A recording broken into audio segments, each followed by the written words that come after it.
First off, I want to just thank everyone for taking time out of their evening to join tonight's webinar. This week is a very important week. It's National Eating Disorders Awareness Week. Eating disorders can impact anyone, and roughly 30 million Americans will be impacted by an eating disorder during their lifetime. Negative body image is a significant risk factor for disordered eating, depression, low self-esteem. But tonight, though, we will celebrate body image and body size diversity. So I'm so delighted to have Olympic gold medalist Michelle Carter with us. So Michelle comes from an athletic pedigree. Michelle, your father, Michael Carter, 3-time Super Bowl champion and a silver medalist in the shot put in the '84 Olympics. That's amazing. Yeah. And you found success at shot put at a really young age and continued to shine in the sport of track and field. You competed in 3 Olympics so far, winning the gold in 2016. And you medaled in several competitions on a world stage. And you're currently the American record holder with a throw of 20.63 meters. You also identify as a plus size athlete, and you've really challenged the notion that athletes come in one size, and you're a proponent of the body positivity movement, loving yourself regardless of shape or size. Body positivity is so important to you that you also founded the program You Throw Girl, which fosters positivity or positive body image in female athletes. So thank you, Michelle. Thank you so much for joining us tonight and sharing your story of body positivity. Yes, thank you for having me. Absolutely. I know not everyone is always familiar with shot put and track and field, and so I thought a fun way to kind of kick off this webinar is to show you Michelle doing what she does best, and that's throwing the shot put, amongst other things. And so I am going to be really happy to, share this video with everyone. So hold on just a second.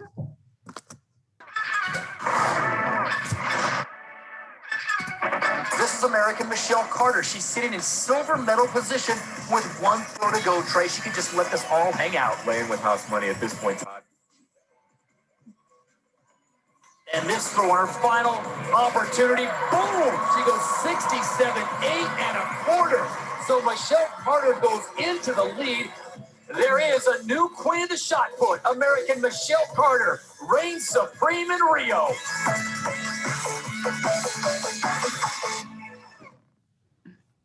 Oh gosh, Michelle, what was that like, just revisiting that moment for you? It's crazy. I still don't believe that was me, right? I'm like, I did that? That's crazy. So incredible. Such an amazing moment. To kick it off, I'm curious, how did you just get into the sport of track and field? Well, yeah, actually, I got into the sport of track and field because I was transferring from private school to public school in junior high. And the coaches was like, well, hey, since you're in athletics and I was already playing basketball, they said, won't you try out for track and field? And at first I was like, oh, nope, because I don't want to run. That's not my calling. And she said, oh, no, don't worry. You can throw the shot put. I was like, okay, I'll try it. And I did shot put and discus in junior high all the way through high school and college. That's amazing. And do you prefer shot put over discus? Do you still throw discus? No, I don't throw the discus anymore. I made a huge mistake. This is something I do regret that I did. I thought I had to specialize in just one event when I went professional. But in high school, college, junior high, I did both. And I could still do both. But for some reason, I thought that I only could do one. And that's something I wish I would have stuck with and done both. Very important information to definitely stick with what you like. Yeah. You know, we talked about already how your father, Michael, he's a wildly accomplished former athlete and sport icon. How has he impacted you and just your identity in athletics? Yeah, well, you know, as a silver medalist, he did the best that he could. No, I'm just playing. But no, my dad, he's definitely played a huge part because he's my coach. He's still my coach today. And he took on that role to really show me how much talent I had. It's always kind of good to have someone around, if it's a parent or a coach or a friend, who sees more in you when you don't see it in yourself. And so my dad was able to push me because he saw the talent that I had and all the things I could potentially do, even when I didn't see it. So with him pushing me like, Michelle, you can do this. Go ahead and try it. You can do it. It helped like broaden my view of myself and made me start to believe like, you know what, I actually probably can do this. Let me just see how far I can go. So having that around me as always has been a huge plus, because now if he says I can do it and he's told me things that I can do and I've done it, I believe him. So he's like, oh, you can do that. I'm like, okay, if you said I got it, I can go do it. I love that. It's such a positive force to have around you, just that strong mentorship and just that believability, and it really reinforced it sounds like. Yeah. You know, you found success in shot put by your teen years, making a national team by age 15, and you got a full scholarship to throughout the University of Texas. What was that like? How did that impact your confidence? Yes, so I remember I was 15 years old in 10th grade, and I made, I think they call it World Juniors. And I was so excited. We got on a plane to Debrecen, Hungary. I still can't find it on the map, but I was there. I have like things that prove that I was there, but it was a small, small city. And just going there and being in another country for the first time and wearing a Team USA uniform, I was like, oh, wow, like, how many uniforms can I actually get? And that's something that I've always kind of pushed, like, how many uniforms can I get? And you don't want to see how many uniforms I have. My closet is horrible. But it kind of opened my eyes to the possibility. It's like, I get to go out of town without my parents and someone else pays for it. Like, it's perfect. Oh, no, that's amazing. And, you know, getting into sport at an early age, I think just with like the sport world, but just in general culture, like we get exposed to messages around body image and negative body image at an early age. And so I was kind of curious, like at what point you started to hear or experience those messages?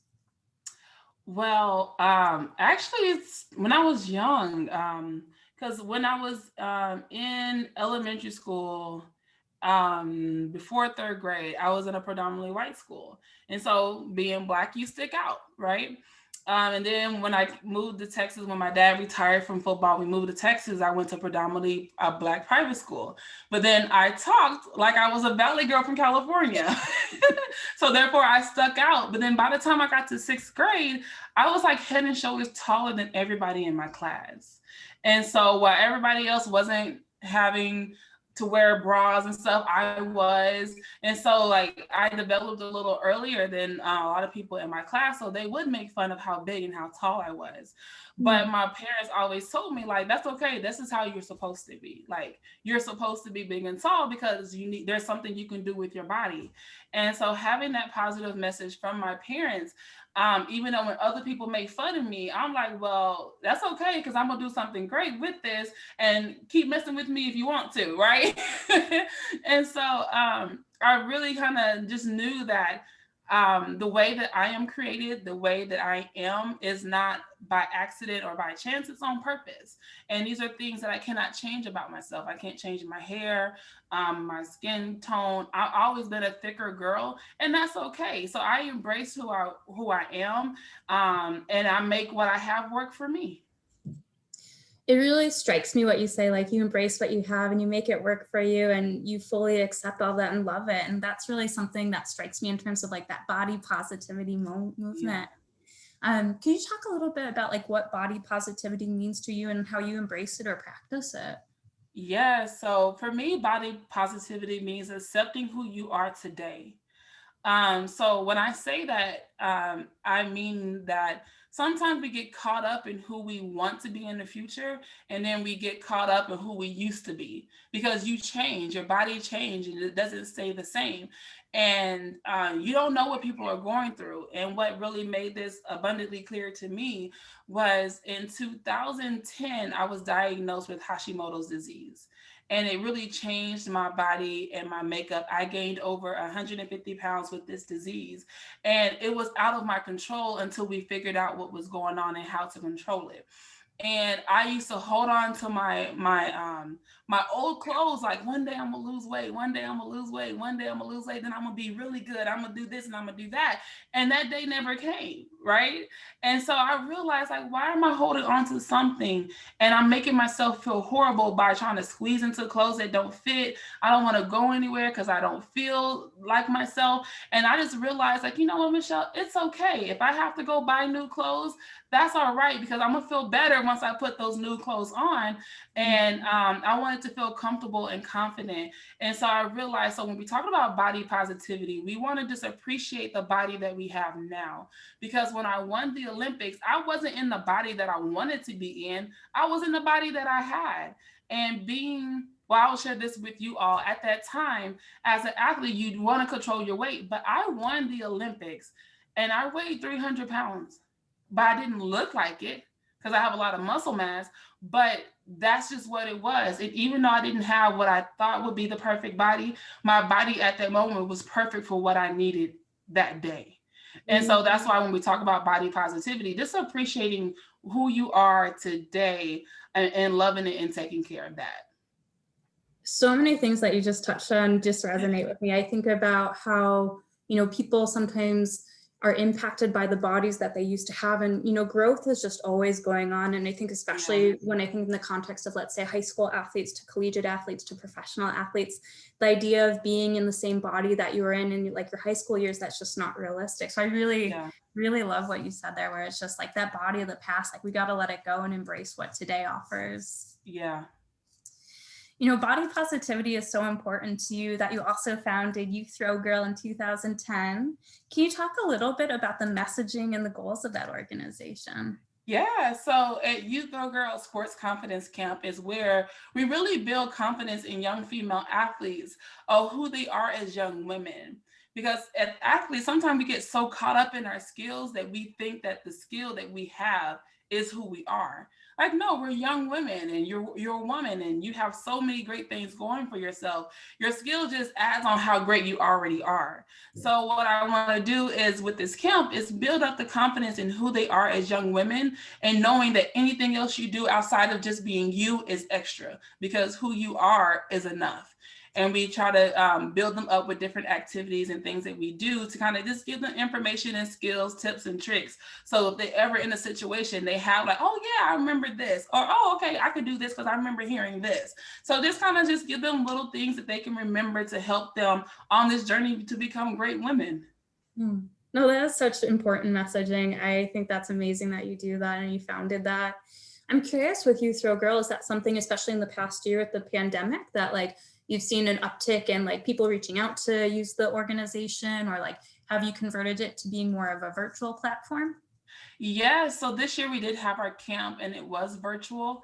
I did get like some college girls wanted to come. So I kind of opened the doors for everyone to be a part of because everyone was at home. And so I definitely wanted to encourage all young women in that moment. And didn't want to like put anyone to the side because we all were going through so much that year. So this year hopefully we get a chance to have camp, but we're prepared to go virtual. And then if we get to hold it later in the year, then we're prepared to do both. But I definitely enjoy doing that. And I can't wait when I retire, when I can do so much more with it. But right now I'm just limited to like a weekend. Yeah. Oh, it's such an important cause. I love that you founded in just everything that you do with it. Kind of going off of that and just hearing how important body positivity is for you, I think about on the flip side, just negative body image and negative body esteem and how that can really have some real negative health effects. I think about just with research I've seen where, 30 to 40% of D1 college athletes, both male and female identifying athletes, have reported poor body esteem. And we both know that can be a risk factor for disordered eating. I was curious just on your thoughts or tips on improving body esteem, especially if you've even encountered maybe teammates that have been in that sort of scenario. Yes, actually, unfortunately, one of my teammates did have a eating disorder. And I just came to her room on a random day and I saw what was going on, and it hurt my feelings that she felt that she needed to practice that for her weight to make her feel better. And so I was a snitch, right? She was mad at me But I felt like for her health, I had to tell someone to help her because that's a serious issue. And so when we're talking about sports, we have to remember that there's no one size fit all for athletics. People who look like Gabby Douglas would not throw the shot put well. People who look like me would not flip in the air very well because our body compositions are different. So just know that people's bodies are different for a reason, and that there's good things that you can do with your body, and there's good things that they can do with their bodies. And even within the same event, in my event, you have people who are 6'5". I'm 5'10", and then there's another young lady who comes behind me, and she's like 5'3", but we all throw very far, and our body shapes are so different. So your body shape does not determine how well you can do. That's up to you and how hard you're willing to work. So don't think that the body that you have puts you at a disadvantage. Even though they say scientifically someone who's taller have a further reach, but it doesn't mean that you have more heart than me. It doesn't mean that you don't work harder than me. So don't compare yourself to other people's bodies. Just make your body the best way, and tap out your potential in your body. Like, take care of your body, sleep, nourish it, train well so that you can be your best and figure out what's going to work for you, and not compare yourself to the next person because you all are totally different. Yeah, comparing is such a trap, right? We know that Yeah. it never leads anywhere productive. And I think about like that comparison trap of whether it's comparing your athleticism, your body stature, your food intake, anything like that. It just leads down a really mucky path. So I think you're right on with that, just really challenging those thoughts to want to compare. Kind of along those lines, so you've talked openly about the negative messaging that you've observed or experienced. And I'm curious, like in those moments, like what was the most helpful for you to challenge those messages that you received or experienced? Yeah, so people have a lot to say about everything these days. Everybody has an opinion, but no one's trying to help me, right? So opinions is an opinion. I can't do nothing with it. And so I kind of think of everybody like we all are cup of teas, right? And so some people like their tea hot, some people like their tea cold. People like iced tea, some people like fruity tea. Some people want plain black tea. I don't know who likes that, but I'm from Texas. We do sweet tea, but everybody wants their tea a little differently, and that's okay because we all have different preferences. So when someone comes and they are with you and around you and they see you, they may not like your cup of tea, but that's okay because someone's going to come around who's going to like exactly who you are and what you have to offer, and they're going to enjoy you the way that you are and have that friendship or relationship with you. So just wait for those right people to come towards you, and don't get hung up for those who don't like you or don't want to be with you, because those are not your people. Your people will find you and they will appreciate you just the way you are because you're their cup of tea. Yeah, I definitely hear that. Especially, it sounds like you're kind of talking about like those intrinsic values versus like what people are saying in the messaging around like something that's physical or the exterior appearance. So I completely agree with you there. Kind of going back to an earlier question, let's say like athletes that are struggling with negative body image. I love the body positivity movement, but I think about some athletes who really are just so negatively impacted by their body esteem and self-perceptions.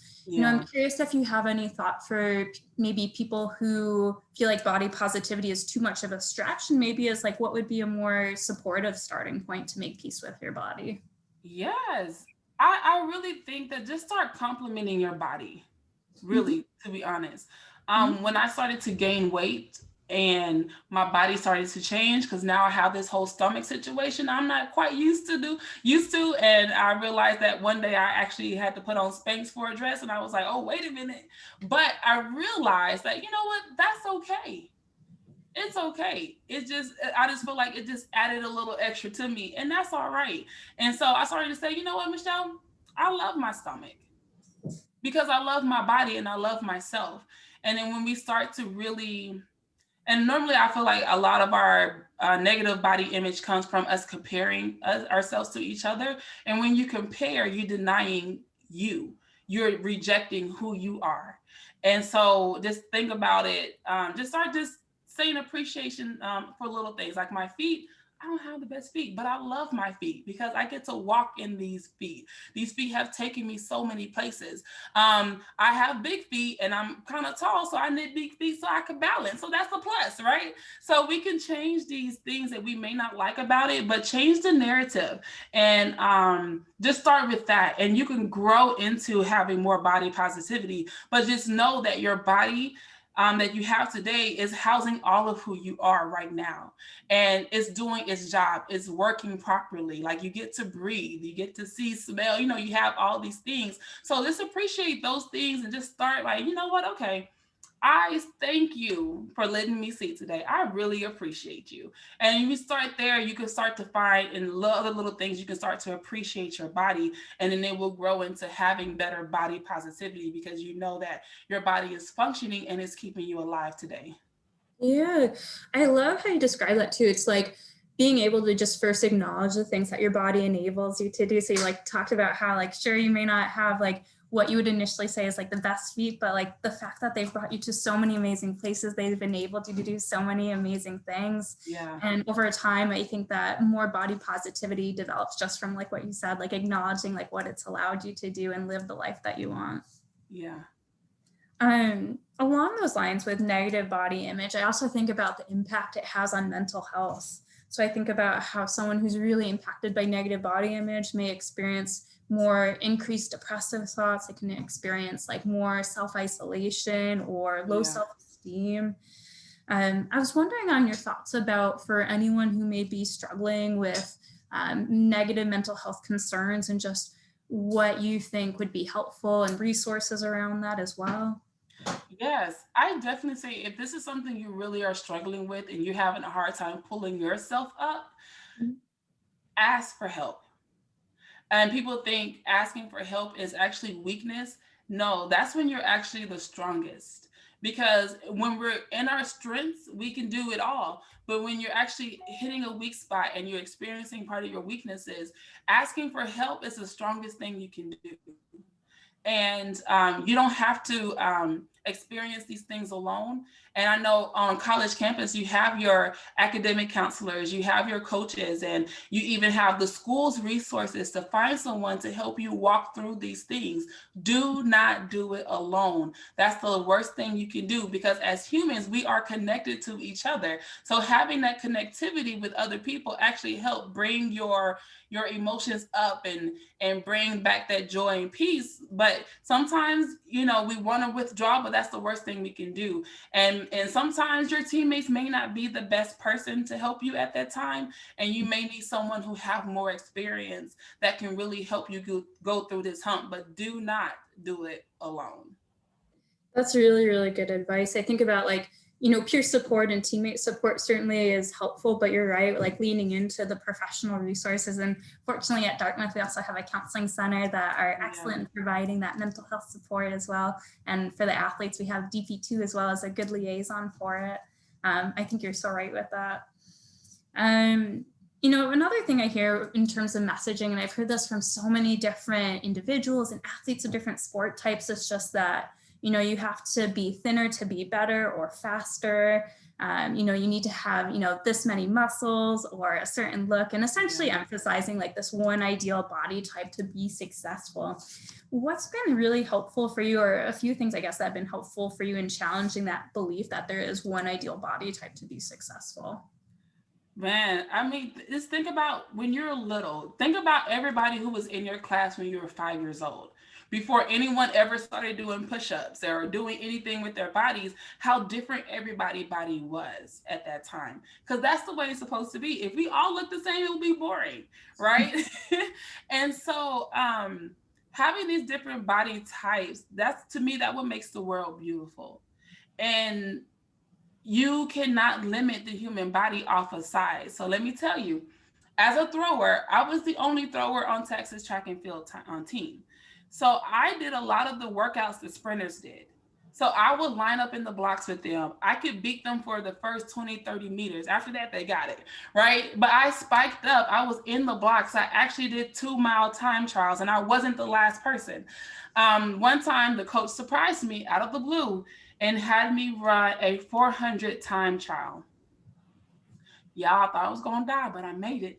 And I ran the 459 seconds. Whoa, that's And it. and at that time, I weigh over 200 pounds, but I was able to do that. I was technically the alternate, because we only had about 7 to 8 girls on our team. And I was the alternate for the 4x1 and the 4x4 every single time, because if anything happened and they needed an extra person, it was me.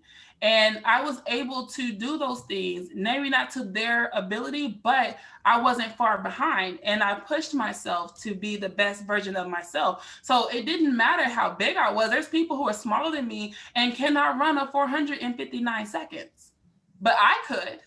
So don't let a size or a shape or how lean you are define how great you can be, because everybody's bodies develops differently. Some people just naturally are leaner, just that's because their body just burns more calories. Some people just naturally have more muscle and they look more defined. That's because that's how their body is. Some of us, we don't get all those muscle defined, but we're strong and we can make it do what it do. But that's okay. We just want to figure out how can we be the best for who we are and what we have. And it doesn't have to look like someone else. But there's some people who look well and look great, like they should run fast, throw far, or whatever they do, but they actually can't. But they look the part, but they can't do the part. So we want to actually be able to do the part, and looking the part doesn't really matter if you can't do the part. Yeah. Oh my gosh, I love that. I think about what you just said, how it's like essentially like, don't let that misbelief like be your narrative. Don't let that be your story and hold you back from what you want to do. I want to shift gears a little bit. I want to talk a little bit about just like your intersecting identities. So you identify as a plus size female athlete, you identify as a Black professional athlete. I was wondering, just kind of reflecting back on this year with everything that's gone on with the pandemic, with all the social justice issues, and just how that's impacted you and your intersecting identities. Yes. 2020 was hard for everyone, right? Because number one, we're experiencing something that none of us in our lifetime have experienced. And it's crazy because my great grandmother is 102. And she was born in 1919. So she kind of caught the tail end of like the first pandemic, but she was a baby. She would not remember that. But we're all experiencing this thing together. And then we have an explosion of all this racial justice, of things that have been happening in the Black community for so long. And a lot of people didn't believe us, if we're just going to be honest, because they were like, oh, it can't be that bad, but it is. And so then on top of that, now the Olympics, as being an athlete, is what I do, is taken away from me. And I experienced a lot of emotions during that time, but I know that this is who I am. This is who I am. What you see is what you get, right? And what I like to do during this time is to open up to have these conversations for people who are learning and seeing things differently, because we all are learning how to better coexist with each other. And so now a lot of conversations are being had that need to be had so that people can understand how to better live with their neighbors. Because even though when we say neighbor, I'm not just meaning the person who actually live next door. We all are neighbors to each other when we're in in the area of each other. And so we just have this like whole like bomb explode on us, and now we have to learn different things and appreciate and learn how to work together even better. I feel like everything has to get a little ugly before it gets better, right? And we're in that time, but I do think that we are getting better, and that a lot of us have learned so much, and we can continue this this learning and growing together so that we all can be better together. And I hit like a dissect of a lot of different things, and that's okay. And I enjoy having these conversations so that we all can just grow and learn with each other. Yeah, no, I think that's so valuable. And I feel like it's been so important this past year, just seeing everything that's kind of opened up, nationwide, and just seeing that it's been so important to have this ongoing dialogue and not letting it stop. Yeah. You touched a little bit about how the pandemic impacted you in terms of being a professional athlete. I'm curious, like, one, how that shifted your training, and just how are you navigating that uncertainty? Because I think as a parallel, especially in the Ivy League, we've essentially been without competitive seasons now all year. The spring sports just found out that we won't be doing an Ivy League competitive season. And so they've experienced so much uncertainty and sadness with it. Yeah. So I look at like just life and situations as if when an obstacle comes my way, it's just going to make me better and stronger, right? So life happens, right? We cannot control that, but we can control how we decide to handle the situation. So anytime things get hard for me, I look at it as an opportunity for me to level up. It's going to cause me to grow. It's going to cause me to get stronger. It's going to cause me to learn something that I didn't learn before, so I could take that new information and use it on the other side. And so that's how I kind of look at those situations, because I'm like, okay, here we are. Okay, the Olympics didn't happen. We're in the pandemic. Okay, so what can I do during this time? What's the lesson? What can I learn? Or what can I do better? Because now I have time to really reflect and look at, okay, what can I do that's going to still put me in a better position? So even though I couldn't train for months, but I had time to actually just sit down, right? Sometimes just resting is what you need to do.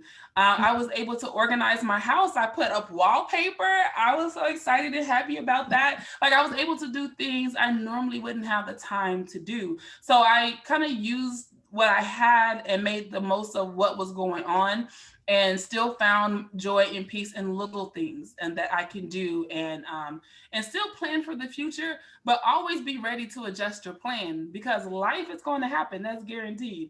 But we don't want to just give up on everything because it's not going the way we would like it to go, but we can rewrite a plan to still go after that goal. It's just going to look differently than what we thought in the beginning. That's a really good point. So it's not really that, dichotomy, that black and white thinking where it's like, if this isn't happening, that means like everything's terrible and I'm not able to do what I want. But really, there's a lot of beauty in just the day-to-day life, like being able to put up your wallpaper, which I love, by the way. And just being able to rest and honor your body every day while you're at home, but still like planning ahead and thinking about how you can support your growth and development as a professional athlete. Yeah. Yep. Kind of ending on a fun note, I'm curious, just what are your upcoming goals, maybe short-term, long-term, maybe athletically, professionally, something with your organization? Yes. So I will start with athletically. Of course, I'm looking to make the Olympic team this year. We'll see what happens with that. There's still a lot of question marks. So I look forward with that. I would say professionally, I joined a mastermind so I can work on building my speaking business even more, because I realized that I really enjoy doing this and I want to be the best that I can be to help encourage and inspire others. So I joined a little group so I can definitely hone this craft. So that's been challenging. It really has. It was more challenging than what I thought it was going to be, but it's good because it's making me grow. I'm actually starting another new business. I have a cosmetic line that I've been working on, and it's going to launch this year. So I'm really excited about that. And that's definitely growing me. And then for You Throw Girl, we're just kind of just growing, and I've been working on You Throw Girl along with my nonprofit One Golden Shot to definitely help more athletes that I can. So with my nonprofit, I definitely have another program where we feed teams on track meet days, because these kids are out there all day long, and a lot of times they don't get a meal until it's time to go home. So I want to provide them with snacks and food that they have during the track meet, so they have the energy they need to compete. And then another program my nonprofit does is we provide sports bras for young female athletes, because we talk about body positivity. Having the right equipment is important. Man, I'm sorry, you don't know nothing about that, but for a young lady, it's important. You want to feel confident when you're out there competing. And so I really am focusing on really building up and raising money for those so that I can help as many athletes as I can. Yeah. And just because you said your cosmetics line is dropping pretty soon, what's the name of it? Just in case anyone wants to purchase them. Yeah, it's called Podium Cosmetics. Oh, so aptly named. I love it. Yes, thank you. Well, Michelle, this has been a true delight having you here tonight. I want to open it up in case any of our attendees have any questions for you that they would love to ask. Yes. Well, thank you for having me. This was awesome. Yeah, of course. Thank you.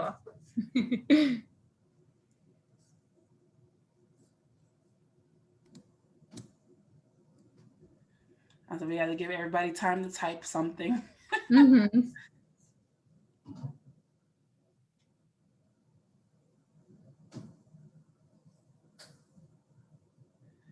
Who are my inspirations? Okay, so of course I have to say Jackie Joyner-Kersee, because she was like one of the best female athletes of all time, and actually Gail Devers, because Gail Devers have it's like a different version of Hashimoto's Graves' disease, and how she almost died with her disease, and how she was able to make a comeback and still live a great life and have a great career.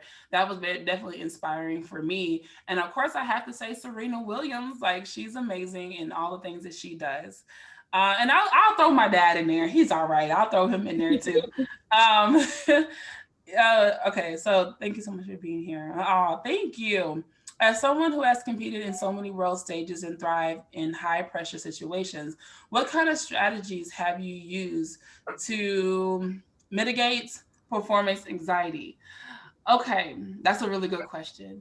So I look at the competition because it's one thing for people to be at a track meet and it's like, oh, it's just a track meet. And then they get to the Olympics, like, oh my God, it's the Olympics.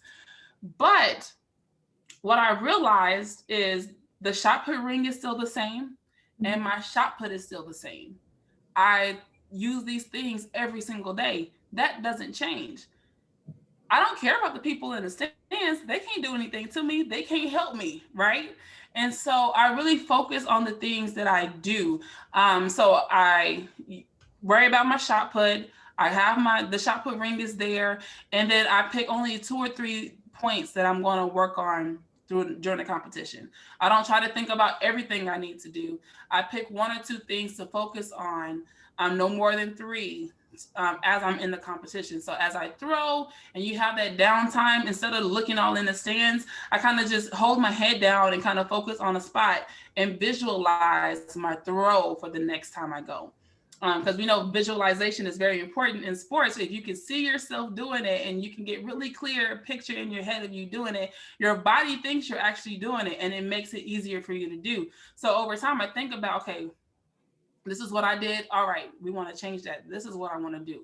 And I think about that one thing, and then I'll relax for a minute and just kind of sit there. Then I get back ready to get to do it again. So I just try to minimize what I'm thinking about and just only focus on the 2 or 3 things I need to work on. And it's just me and my shot put. That's all I need. How long did it take you to become more body positivity or more body positive? I've always been pretty body positive, but when my confidence was broken for a little bit, it really changed in a decision. It's almost like sometimes when you turn the light on and the whole room lights up, sometimes some thoughts and decisions come to your head and it completely changes everything. And sometimes it happens instantly. Because when I realized, you know what, like, I'm tripping. Like, why am I feeling this way about myself when I'm still doing all the things I want to do and need to do? I just look different. And so changing that thought and looking at it differently really changed everything for me pretty quickly. And I know for some people it does take time, but sometimes just making that one decision can really change things around, and everything doesn't have to be such a hard process. It's okay if you get it and you got it and you're good to go forever. That's okay. And some of us have those moments, some of us don't. But know that it's really your decision and how you decide to think, feel, and act on what's going on around you. How long did, oh, I already read that one. What advice would you give your younger 18-year-old self? Oh my goodness, work harder. When you get older, your energy changes. Things change. But all the things that you hear about what you should do when you're 18 to set yourself up for a better future, do all those things. Go to bed early. Take care of yourself. Get the sleep. Study harder. Work out harder. What's another good one? Save your money. My mom got on me all the time, like, Michelle, if you just save $20 a month, by this time you have X amount of money. I should have listened to my mama. But Michelle wanted to go out to eat with her $20 that she supposed to save. So all those little things that people say, if you work on this now, you have this snowball effect for yourself in the future. So sacrifice now, sacrifice that $20, $25. It's okay. You're going to make it. Keep peanut butter in the room and crackers and bread, you're good. But if you save, do those little things that you hear people say, do now, you won't regret it. And don't get too many credit cards. Also, what are my favorite pre-post workout snacks? I definitely do protein shakes. My favorite protein shake is chocolate protein. I put like coconut water in it, sometimes a little almond milk or milk. Then I put banana and peanut butter in it. That's my all-time favorite. Like, if I have to pick one, I'm always going to go for that. Some snacks that I will bring, to be honest, by the time I get done working out, I need to eat. I will bring a sandwich, an apple, and like maybe some chips or something. Or if I'm just in the pinch and I don't really have much and I didn't have time to make something, I put beef jerky in my bag. And I always keep like some beef jerky sticks so I can have that protein, because I know I need protein. And nuts, because nuts you could always keep in your bag and they last forever. So I always have like something like that I can always grab and eat on throughout the day. Michelle is a dietitian. I love that you plan ahead and bring more with you than less, so that way you're prepared for whatever situation arises. That's great. Yes, there's been too many times where I get caught up after practice running errands and 3 or 4 hours gone by, I haven't eaten. Then my attitude gets bad. Then my husband's mad because I done snapped at him because I'm hungry. So to help everybody out, I have to plan in advance. Any other final questions for Michelle? Someone said, what's going to be in the Q&A section? What's going to be in my cosmetic line? You want me to spill I can't tell you all. Yeah, I'm gonna let it be a surprise. So make sure you're following me at Shot Diva on Instagram, and then you can follow my Podium Cosmetics on Instagram. And then when it drops, you'll be the first to know. Get on the newsletter. So when it drops, you're the first one to know. That's right.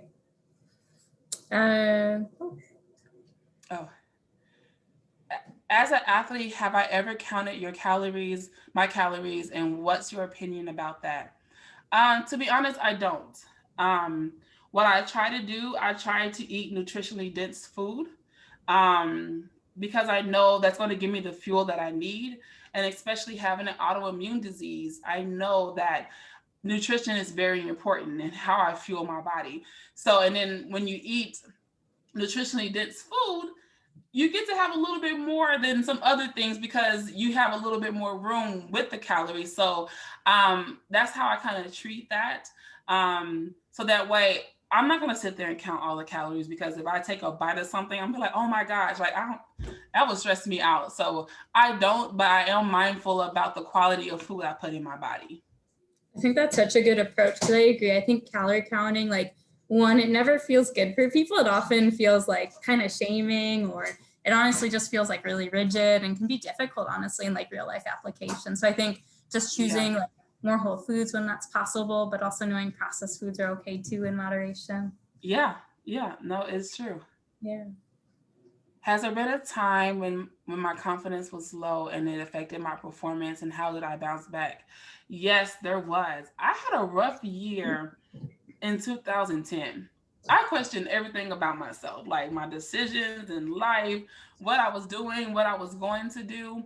And I kind of just lost it a little bit. I got lost in trying to figure it out and started listening to other people more than listening to myself. And so how I bounced back was I just kind of took back control, because I felt like listening to other people were telling me what I should do. And it wasn't making me happy when I knew there were things that I wanted to do. And so kind of taking back that control and not listening to what people think I should do, but just following what I believe I should do. And that means still taking the good advice, listening to my coaches, like things of that nature. But sometimes your friends can have a lot of opinions. Social media can have a lot of opinions, but sometimes, you know, deep down inside, there's something that you need to do for you. Do that. I see a question. This is actually Portia. She's our head of the whole track and field program, Portia Dobson. She's Awesome. amazing. She's a new Big Green coach. Awesome.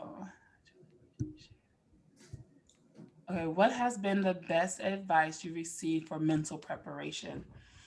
Man, really is not about anybody else but you. Like for me, it's really just about me. And my dad, growing up, my dad taught me the 5 Ps. I had to recite this on site all the time. And it's proper preparation prevents poor performances. So proper preparation prevents poor performances. So I have to ask myself a question before I even get to the track meet. Have I done everything that I could do to prepare properly for this situation, for this competition, or for this test, or for everything? And I think when you feel like you have done all the checks and you prepared yourself as much as you can, you're able to walk in there with a little bit more confidence, knowing that you've done the best that you can do. And you're going to go in there and let the chips fall where they may. And so for me, just taking care of my parts, crossing my T's and dotting my I's, does help me feel a little bit more mentally prepared, because now I left less room for doubt. Because when you don't do something, you doubt, like, dang, if I didn't do that one thing, is that the one thing going to cost me everything? But when you can kind of do your little checklist and make sure you've done everything to the best of your abilities, you come in there with a little bit more confidence, knowing you've done everything that you could do to be prepared for the situation. Part 2, have you ever been intimidated by other competitors or elite level of meet? If so, how did I handle that? Actually, I have. I remember the first time when I went to the Brecken Hungary when I was 15, and I seen Valerie Adams for the first time, and that's the young lady that I beat in 2016, and she's a 2-time Olympian champion before that. And I've never seen a girl that was 6'5" and 15 years old. I remember calling my dad, like, Dad, they got this girl and she's like a giant, like she's so tall. And I'm like, oh my God, like she's gonna throw further than me. But then when I saw her throw, I was like, oh, like you're not that much better than me. Right? So that I was like, okay, like I have to remember, like, you know what?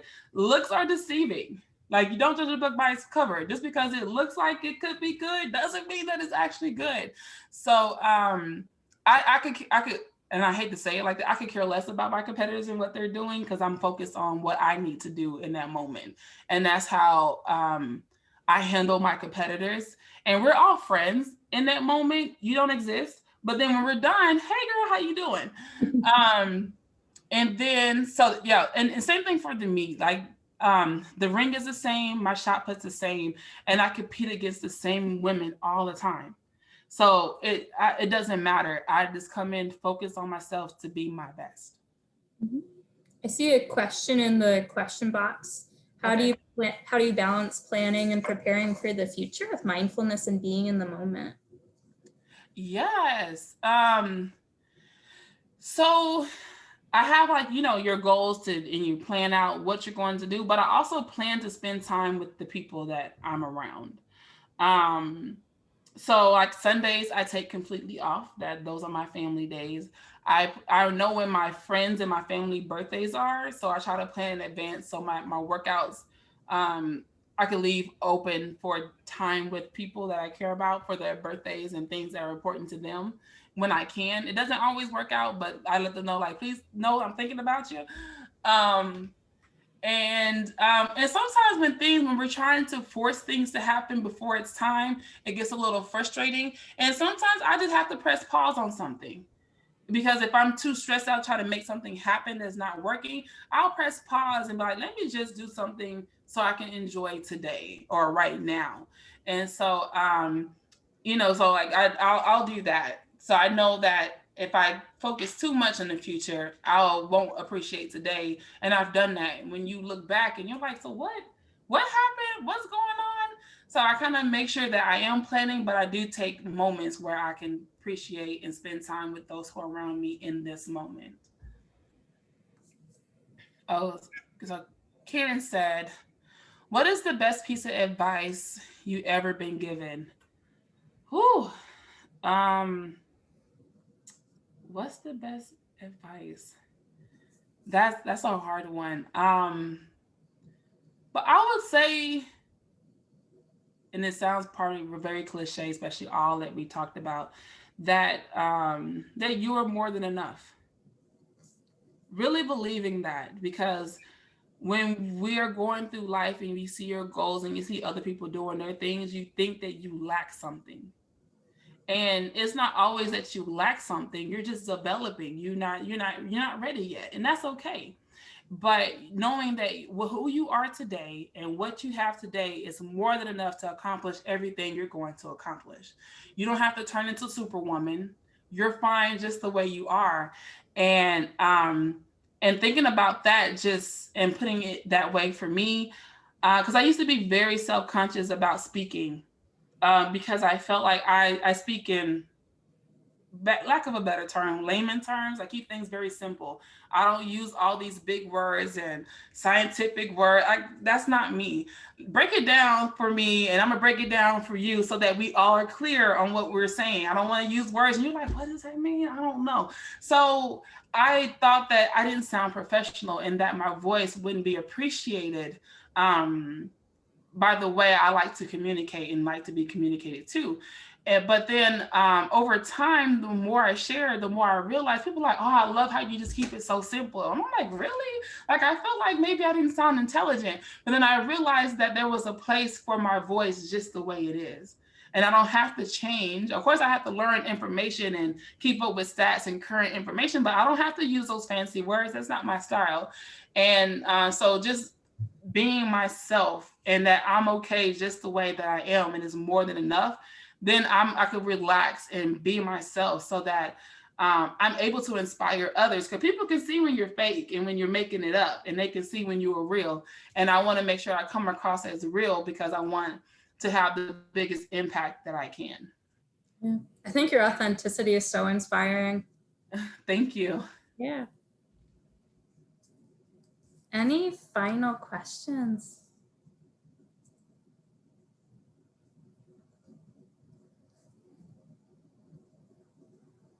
I think that may be the last question, Michelle. But again, I truly want to thank you for joining us tonight. This has been such a wonderful evening with you, just hearing your insights and everything that you've accomplished so far.